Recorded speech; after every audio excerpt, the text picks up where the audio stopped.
Means like as long as we have this mental affliction and karma, we always in samsara, we're never going to be free. That's the nature of samsara. Samsara is like a sickness that you're never going to recover because we have the symptoms. As long as we have the symptoms, we have to live with this sickness. That's the second one. Samsara is like a traveler never going to get the destination. Means like we're never satisfied. Like we travel all over the world, we're still not satisfied. We think now, next time this Virgin Blue owner, what his name? Richard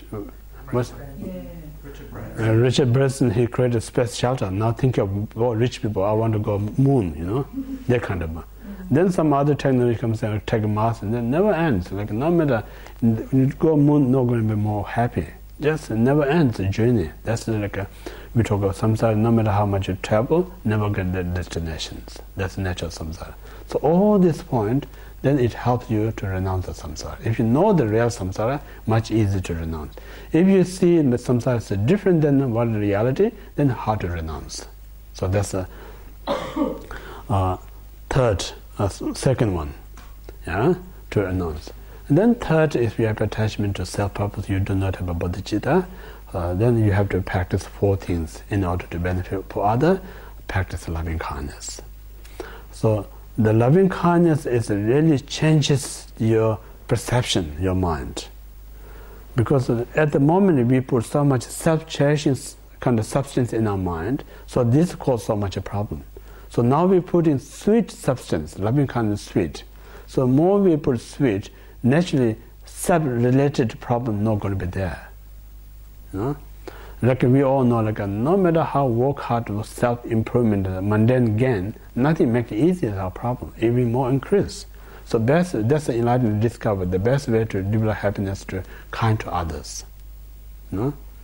So if you kind to one person, you have a more happy than to yourself. If you kind 2 persons, even much more happy or greater happy than 2 persons' happiness.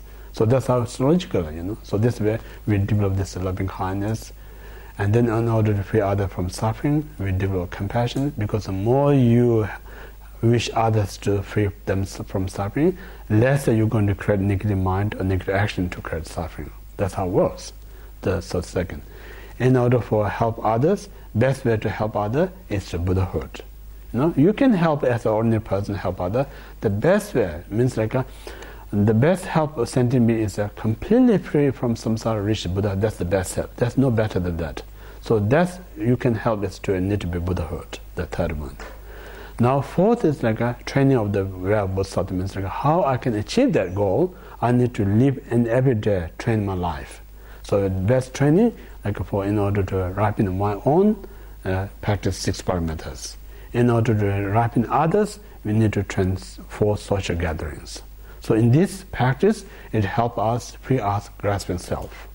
Then once you complete it, then come to the fourth. If you have a grasping, you do not have a right view.